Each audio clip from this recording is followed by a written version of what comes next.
Now, in the latest spree of deadly shootings in the United States, a teenager killed 18 children, all aged between 7 to 10 years, after he opened fire at an elementary school in Texas on Tuesday. The attack occurred in the town of Uvalde, a small community about an hour from the Mexican border. Texas Governor Greg Abbott has said that the 18-year-old gunman was believed to have shot his grandmother before heading to Robb Elementary School around noontime. He further abandoned his vehicle and entered with a handgun, possible also a rifle. The shooter, whose name was revealed to be Salvador Ramos, was shot by law enforcement. 3 adults have also been killed, though it is unclear if this figure includes the shooter, whose motives for now are unknown.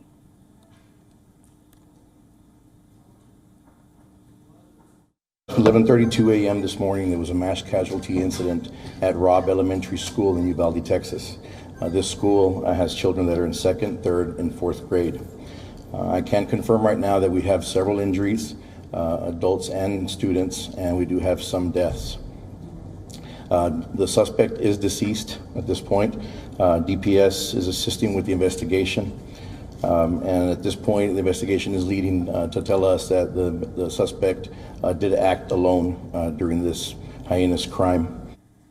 Footage showed small groups of children weaving through parked cars, yellow buses, some of them holding hands as they fled under police escort from the school.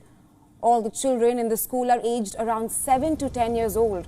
Robb Elementary School teaches more than 500 students, mostly those who come from economically disadvantaged backgrounds. Meanwhile, the White House ordered flags to be flown at half-staff in mourning of the victims. U.S. President Joe Biden, who returned from his trip to Asia, was visibly frustrated when he addressed the nation. Listen in. Why are we willing to live with this carnage? Why do we keep letting this happen?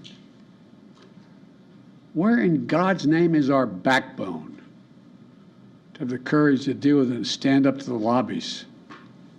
It's a time to turn this pain into action for every parent, for every citizen in this country.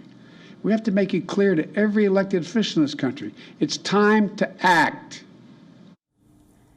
Now, it was the deadliest school shooting incident since 2012, when 20 children and 6 staff were killed in Sandy Hook. The White House ordered flags to be flown at half-mast in mourning for the victims. This shooting in Texas follows a series of mass shootings in the United States of America. This month, on May 14th, an 18-year-old man shot about 10 people at Buffalo, New York grocery store. Despite recurring mass casualty shootings, an initiative to reform gun regulations have failed so far in the country. Congress leaving states to strengthen or weaken their own gun laws. A shooter, a mass shooter type shit.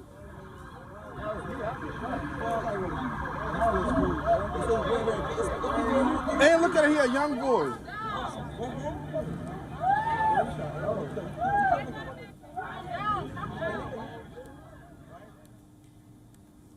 And for more on this, we are being joined by correspondent Nick Harper from Washington, D.C. Hi, Nick. My first question to you is that what is the latest you can tell us about what's unfolding in Texas as of now? Well, that investigation very much underway in Texas.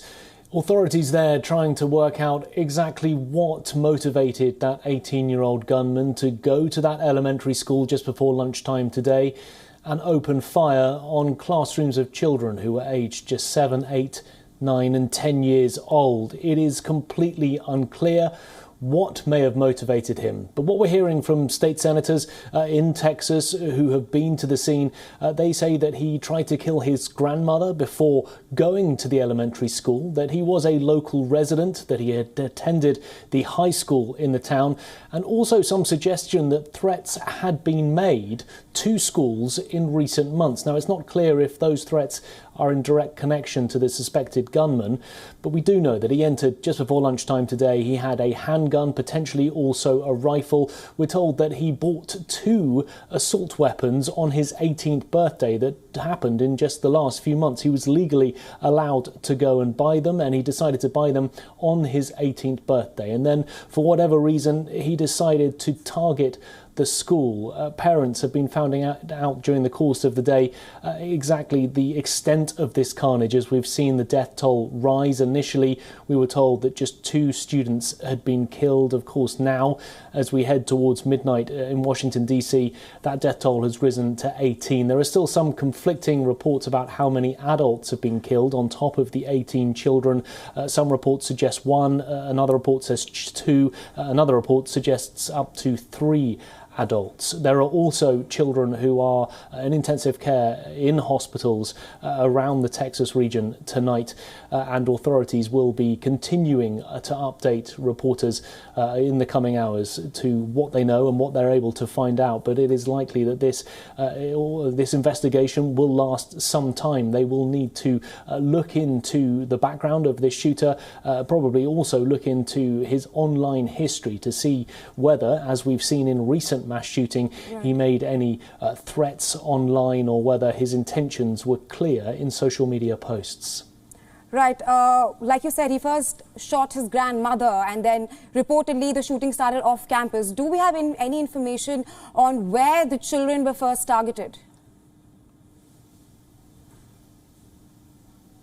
We don't at this stage, and that's something we're still waiting to hear, as well as waiting to hear beyond one teacher who's been confirmed killed, whether there were other adults who were inside the school, whether they were teachers who also were killed as a result of this attack.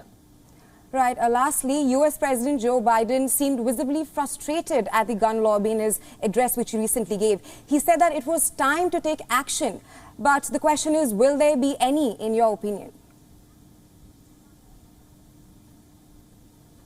Well, that 8-minute speech by the president just in the last hour was very much dwelling in the emotion, the rawness as what have happened here in the United States during the course of the day. He spoke about the need for action, but didn't detail any action. He didn't lay out any particular policies, no specifics on the action that he wanted to take. Of course, guns are a very divisive issue, and getting the law change is exceptionally difficult, as it needs the support of Republican senators. The Democrats have already said that they want to put up to a vote in the Senate just a very simple background check law that was passed in the House of Representatives some time ago, but has languished in the Senate. The problem is that they need 60 votes to pass. There are 50 Democrats. They would need at least 10 Republicans to support it, and they already know that they do not have that support. It's very much along party lines in the way that Democrats support gun control measures, Republicans are against them. So even though the Democratic president is saying that there is time for action, he knows that there is not the political will in the Republican Party to make those changes.